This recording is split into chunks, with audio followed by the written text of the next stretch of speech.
കോമാളിത്തരം പറഞ്ഞാൽ പറയും. കോമാളിത്തരം പറഞ്ഞാൽ പറയുന്നേ കോൺഗ്രസ്സുകാർക്കൊന്നും ചരിത്രമല്ല. ചരിത്രം പഠിച്ചത് ഇവൻ മാത്രം. മര്യാദക്കുള്ള വർത്താനം പറഞ്ഞ മര്യാദയ്ക്ക് പറയും. ഇവന്റെ വലിയ അഹങ്കാരം അച്ചടി ഭാഷയിൽ പറഞ്ഞ് പമ്പര വിട്ടിയല്ലേ പമ്പര വിട്ടി.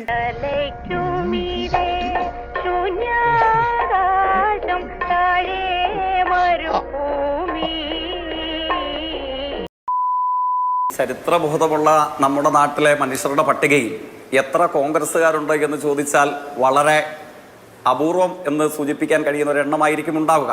അതെന്താ തനിക്കിപ്പോ അങ്ങനെ തോന്നാൻ? അപ്പോ ഇപ്പൊ പറയുന്നു സെമിനാർ എന്നൊക്കെ അല്ലേ, നല്ല സെമിനാറാണ്. പക്ഷേ നമ്മുടെ നാട്ടിൽ മിനിമം ഈ പറയുന്ന പ്രതിപക്ഷ നേതാവിന്റെ നിലവാരമുള്ള കോൺഗ്രസ്സുകാർക്ക് പങ്കെടുക്കാൻ കഴിയുന്ന സെമിനാറാണ്. എന്തിനാണ് വടി കൊടുത്ത് അടിമേടിക്കുന്നത്? എന്തായിരുന്നു സെമിനാറിന്റെ പ്രഖ്യാപനത്തെ തുടർന്നുകൊണ്ട് അവർ നടത്തിയ പരസ്യത്തിന്റെ തന്നെ തലവാചകം ശ്രീ ഗുരുജി ജന്മശതാബ്ദി ആഘോഷ സമിതി. അതാണ് കേട്ടോ.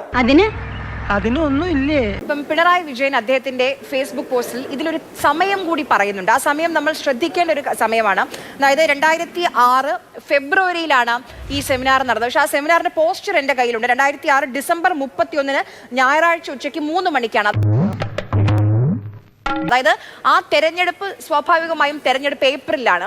പിണറായി വിജയൻ തെരഞ്ഞെടുപ്പാണ് ചൂണ്ടിക്കാണിക്കാൻ ഉദ്ദേശിച്ചതെങ്കിൽ ഡിസംബറിലാണ് 2026 തെരഞ്ഞെടുപ്പ് കഴിഞ്ഞു. വി ഡി സതീശൻ MLA ആയി കഴിഞ്ഞ് ഡിസംബറിലാണ്, ആ വർഷം അവസാനമാണ് ഈ സംഭവം ഉണ്ടായത്. അപ്പം തെരഞ്ഞെടുപ്പിന് വേണ്ടി വോട്ട് പിടിക്കാൻ വേണ്ടി ഇതിൽ പങ്കെടുത്തു എന്നുള്ള ആരോപണം നിലനിൽക്കുമോ? നീ ഒന്നും പണയണ്ട. തീർച്ചയായിട്ടും അതങ്ങ് സൂചിപ്പിക്കുന്നത് സാങ്കേതികമായ ഒരു പ്രശ്നമാണ്. ആ പ്രശ്നത്തിന്റെ ക്ലാരിറ്റി ഇതിന്റെ സംഘാടകരും അതിൽ പങ്കെടുത്തയാളുടെയും പട്ടികയിൽ കേരളത്തിലെ അന്തസ്സുള്ള മതനിരപേക്ഷവാദികൾ പ്രത്യേകിച്ച് ഇടതുപക്ഷക്കാർ ഇല്ല എന്നതുകൊണ്ട് ഞങ്ങൾക്ക് അതിൽ ആത്യന്തിക തീർപ്പ് കൽപ്പിക്കാൻ കഴിയില്ല. കുറച്ചുകൂടെ മുമ്പ് നമ്മുടെ സംവാദത്തിൽ പങ്കെടുത്തിരുന്ന ഇതിന്റെ സംഘാടക നേതൃത്വം വേണമെങ്കിൽ ഉണ്ടായിരിക്കാൻ സാധ്യതയുള്ള ബഹുമാനിയനായ നമ്മുടെ കോപ്പാൻ മിനിസ്റ്റർ CRV ബാബു, അദ്ദേഹത്തോട് ചോദിച്ചിരുന്നെങ്കിൽ അദ്ദേഹം ആ ക്ലറിക്കൽ മിസ്റ്റേക്ക് പരിഹരിച്ചു തന്നെ. മോനെ രാമദാസ, നിന്റെ അച്ഛൻ നാരായണൻകുട്ടി ചേട്ടൻ ഇത്രയും എടുക്കില്ല. പിന്നെ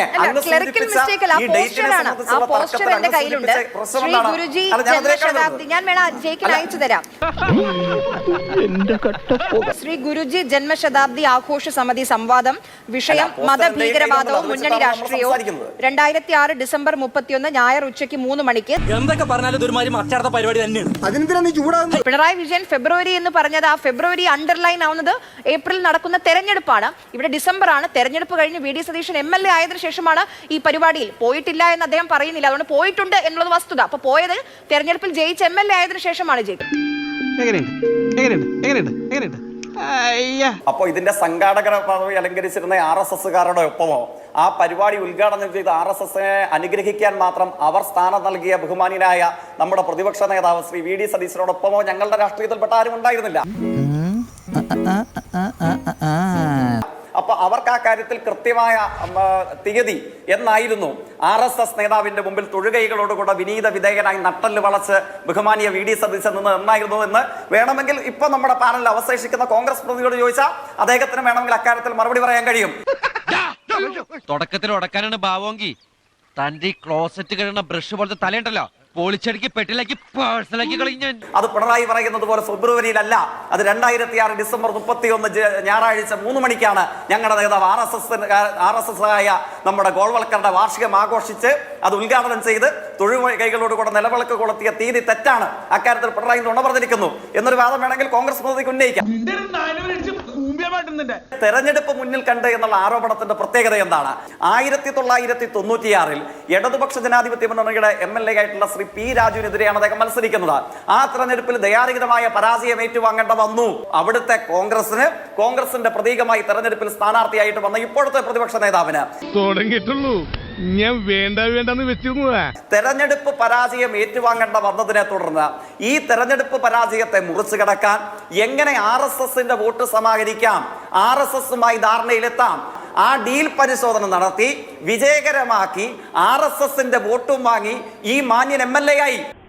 എന്നിട്ട് MLA ആയപ്പോഴോ ലോകത്തൊരാളും ചെയ്തിട്ടില്ലാത്ത മതനിരപേക്ഷ വിരുദ്ധമായ മനുഷ്യത്വ വിരുദ്ധത നിറച്ച ഒരാളുടെ മുമ്പിൽ വന്ന് നിലവിളക്ക് കൊളുത്തി നട്ടല് വളച്ച് കുനിഞ്ഞു നിൽക്കണമെന്ന് RSS പറഞ്ഞപ്പോ അദ്ദേഹം ബോധപൂർവം ടങ് സ്ലിപ്പ് അല്ല, അബദ്ധം പറ്റി കയറിയതല്ല. അദ്ദേഹം ബോധപൂർവം ടങ് സ്ലിപ്പ് അല്ല, അബദ്ധം പറ്റി കയറിയതല്ല. ബിഗേഴ്സ് കാൺ ബി ചൂസേഴ്സ് എന്നുള്ള ഇംഗ്ലീഷിലെ ചൊല്ലുണ്ട്. നമ്മൾ ധർമ്മം പറ്റുന്നവർക്ക് അധിക ചോയ്സുകളില്ല. RSS ആവശ്യപ്പെട്ടു ഗോൾവൽക്കറിന്റെ വാർഷികം ഉദ്ഘാടനം ചെയ്യണം.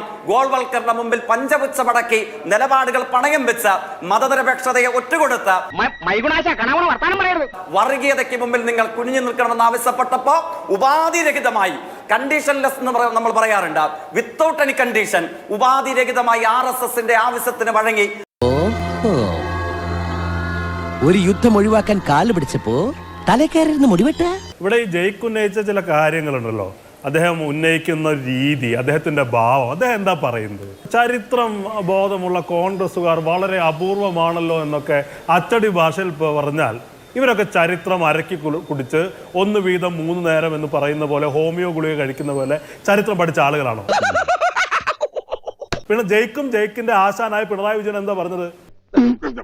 അടിയന്തരാവസ്ഥ കാലത്ത് ആ പ്രത്യേക കാലഘട്ടത്തിൽ RSSകാരൊന്നും RSSകാരല്ല, അവർ RSS അംഗത്തെ ഉപേക്ഷിച്ചു, ആ സമയത്താണ് ഞങ്ങൾ ബന്ധമുണ്ടാക്കിയത് എന്നൊക്കെ പറയുന്നതിനെ ചരിത്രപരമായി ഞങ്ങൾ ചൂണ്ടിക്കാണിക്കുമ്പോൾ, ഈ സമീപ ഭൂതകാലത്ത് നടന്ന കാര്യങ്ങൾ വരെ ചൂണ്ടിക്കാണിക്കുമ്പോൾ അത് പറയാൻ കഴിയാതിരിക്കുക. എന്നിട്ട് ഇവരുടെ സ്ഥിര മുഖമുദ്രമായ പരപുച്ഛം, അഹങ്കാരം. വിവരമില്ലാത്ത കൺട്രീസ് അല്ലേ, സാക്ഷരത ലേശം കുറവാ, അവരോട് നമ്മൾ വേണം ക്ഷമിക്കാം. ഇപ്പൊ ഇവർ പറയുന്നത് എന്താ? VD സതീശൻ ഒരു യോഗത്തിൽ പങ്കെടുത്തു എന്ന് പറയുന്നത് RSS യോഗമല്ല, ഒരു സെമിനാർ. ആ സെമിനാറിനകത്ത് മുന്നണി രാഷ്ട്രീയവും മതരാഷ്ട്രവാദവും എന്ന് ശീർഷകത്തിൽ നടന്ന സെമിനാറിൽ കോൺഗ്രസിന്റെ പാർട്ടി നിലപാട് വിശദീകരിച്ചു പങ്കെടുക്കുന്ന ആളാണ് VD സതീശൻ. അതിനോട് പ്രസക്തിയില്ല. VD സതീശൻ അത് പരസ്യമായൊരു സെമിനാറിൽ പങ്കെടുക്കുന്നതും രഹസ്യമായൊരു ഹോട്ടൽ മുറിയിൽ ചർച്ച നടത്തുന്നതും സമീകരിക്കാൻ കഴിയുമോ? ആര്യ ചെറിയ വട കൊടുത്ത് വലിയ വട വാങ്ങിച്ചു. പരസ്യമായൊരു സെമിനാറിൽ പോസ്റ്റർ അടിച്ച് 2006 ഡിസംബർ 31 ഞായറാഴ്ച ഒരു LP സ്കൂളിൽ നടന്ന യോഗത്തിൽ രഹസ്യമായല്ല, അവിടെ പരസ്യമായി VD സതീശൻ പോകുന്നു. പരസ്യമായി പോയി ആ വിഷയത്തിൽ കോൺഗ്രസ് പാർട്ടിയുടെ നിലപാട് VD സതീശൻ വിശദീകരിക്കുന്നു. അതൊന്നും എനിക്കറിയാൻ മേല. ഇങ്ങനെ എന്തെങ്കിലുമൊക്കെ പറയുമ്പോഴേ എന്റെ മനസ്സിനൊരു സന്തോഷം ഉണ്ടാവുള്ളൂ. ഞാൻ എന്റെ സന്തോഷം നോക്കിയാ പോരെ. അതിനെ എംപിന്റെ മധ്യസ്ഥതയിൽ സ്റ്റേറ്റുകാർ ഒഴിവാക്കി പിണറായി വിജയനും BJP നേതാക്കളും പങ്കെടുത്ത ഒരു രഹസ്യ ചർച്ചയുമായി സമീകരിക്കുന്നതിൽ ആര്യ എന്ന് പറയുന്ന ഒരു ജേർണലിസ്റ്റിന് ഒരു കുഴപ്പവും തോന്നുന്നില്ലേ? ഒരു കുഴപ്പവും തോന്നുന്നില്ലേ? രണ്ടും ഒന്നാണോ? ആ തേണ്ടി RDPയുടെ തൊലി ഇരിക്കുകയാണ് ഉത്തമ, സഹിക്കല്ലാതെ എന്ത് ചെയ്യാം. ബഹുമാനിയായ നമ്മുടെ കോൺഗ്രസിന്റെ സഹപാനലിസ്റ്റ് എന്നെ ക്ലാസ് എടുത്തു, എങ്ങനെ ചർച്ചയിൽ പങ്കെടുക്കണം, എങ്ങനെ പ്രതികരണങ്ങൾ നടത്തണം. പക്ഷെ അങ്ങ് നിഷ്കളങ്കമായിക്കൊണ്ടല്ലേ, നിഷ്പക്ഷമായി തന്നെ അങ്ങൊരു ചോദ്യം ചോദിച്ചു. ഈ 77 അടിയന്തരാവസ്ഥ, ജനസംഘം പിരിച്ചുവിടുന്നു, ജനതാ പാർട്ടി രൂപീകരിക്കപ്പെടുന്നു, ജനതാ പാർട്ടിക്ക് CPM നൽകിയ പിന്തുണ, ഇതൊക്കെയാണെന്ന ചർച്ചയിൽ ചരിത്രത്തിൽ ആധാരമായി ഉയർന്നു വന്ന ചോദ്യങ്ങൾ. അപ്പൊ അങ്ങ് ലളിതമായി തിരികെ ചോദിച്ചു, അപ്പൊ ഈ 960 നമ്മുടെ പട്ടാമ്പി തെരഞ്ഞെടുപ്പിൽ EMSനെതിരെ മത്സരിപ്പിച്ചത് ആരെയായിരുന്നു? പാലക്കാട് പാർലമെന്റ് തെരഞ്ഞെടുപ്പിൽ AKGക്കെതിരെ മത്സരിപ്പിച്ചത് ആരായിരുന്നു? അന്നേരം അദ്ദേഹം സ്ഥലജല വിഭ്രാന്തി കൊണ്ട് IAIA എന്ന് പറഞ്ഞിട്ട് മുദ്രാവാക്യം വിളിക്കുകയാണ്. എവിടെ ഇതൊരു നടക്കി പോണ ലക്ഷണില്ല. ഞാൻ ഇവന്റെ 2 വാങ്ങിച്ചിട്ടേ പോവുള്ളൂ. ഞാൻ ഇത്രയും കാലം ഏതാണ്ട് ഒരു 10 വർഷത്തിലധികമായിട്ടുണ്ടാവും സംവാദങ്ങളിൽ പങ്കെടുക്കാൻ അവസരം ലഭിച്ചിട്ടുണ്ട്. പക്ഷെ ഇതേവരെ ഒരു സംവാദത്തിലും IAIA എന്ന് അലറി വിളിച്ചുകൊണ്ട്, മുദ്രാവാക്യം വിളിച്ചുകൊണ്ട് ഒരുമാതിരി ചൊറിഞ്ഞു വരുന്നുണ്ട് നിന്റെ വർത്താനം കേട്ടിട്ട്. നമ്മുടെ കുഞ്ചൻ നമ്പ്യാരുടെ പഴയ കവിതയുണ്ട്, എന്നിട്ടരിശം തീരാത്തവന പുരകട ചുറ്റും മുണ്ടി നടന്നു എന്ന് പറയുന്നത് പോലെ IAIA വിളിച്ചുകൊണ്ട് ഒരു ചർച്ചയ്ക്ക് ചുറ്റും നിലവിളിച്ചുകൊണ്ട് നടക്കുന്ന ഒരു കോൺഗ്രസ് പ്രതിനിധിയുടെ അനുഭവം എന്റെ ഇത്തരം ഒരു സംവാദ ജീവിതത്തിൽ ആദ്യം കാണുകയാണ്. കോൺഗ്രസിന്റെ യഥാർത്ഥ നിലവാരം ഇങ്ങനെയൊക്കെ കാണിക്കാറുണ്ട് എന്നേ ഞാൻ കരുതുന്നുള്ളൂ. ഞാൻ അതിൽ കുറച്ചൊന്നും കരുതുന്നില്ല. തന്റെ മുഖം കണ്ടാൽ അറിയാം അടി കൊള്ളാൻ വേണ്ടി ജനിച്ചു വീണതാണ്. അപ്പൊ ആ നിലവാരം എന്തായാലും അങ്ങ് തുടരുക. എനിക്ക് എല്ലാ ഭാഗങ്ങളുമാണ് എനിക്ക് അക്കാര്യത്തിൽ നേരാനുള്ളത്. പിന്നെ ഇവിടെ ഉയർന്നു വന്ന പ്രശ്നം അങ്ങനെ അല്ല, അങ്ങനെ ഇടയ്ക്ക് നിലവാരമില്ലാത്ത വർത്തമാനം പറഞ്ഞാൽ അങ്ങനെ തന്നെ ഇടപെടും. എന്താ അല്ല ചവിട്ടിയത് അണലിയാണില്ല.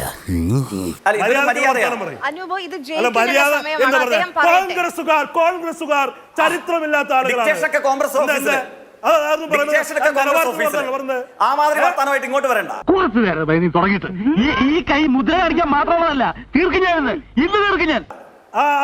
കോൺഗ്രസ് ഓഫീസിൽ എവിടെ ഇരിക്കും?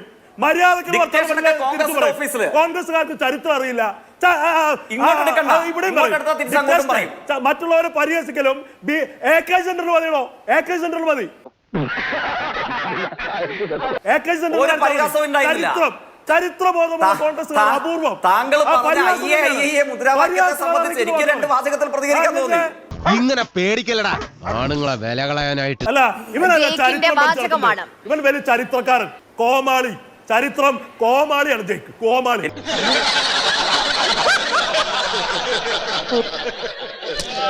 തോമസ് ഐസക് രമേശ് പിഷാരടിനെ കോമാളി എന്ന് വിളിച്ചപ്പോൾ താങ്കൾക്ക് പ്രശ്നമായിരുന്നല്ലോ. ഇപ്പൊ പ്രശ്നമില്ലേ കോമാളിന്ന് താങ്കൾ വിളിക്കുമ്പോൾ? യഥാർത്ഥ കോമാളി ജയിക്കാണെന്നേ, യഥാർത്ഥ കോമാളി ജയിക്ക, പിഷാരടിയല്ല. കേരളത്തിലെ എല്ലാ ചാനൽ ചർച്ചയിൽ വന്ന് കോമാളി ജയിക്ക. കോമാളിത്തരം പറഞ്ഞാൽ പറയും, കോമാളിത്തരം പറഞ്ഞാൽ പറയുന്നേ. കോൺഗ്രസ്സുകാർക്കൊന്നും ചരിത്രമല്ല, ചരിത്രം പഠിച്ചത് ഇവൻ മാത്ര.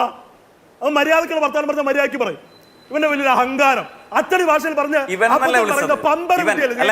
പമ്പര വിഡ്ഢി.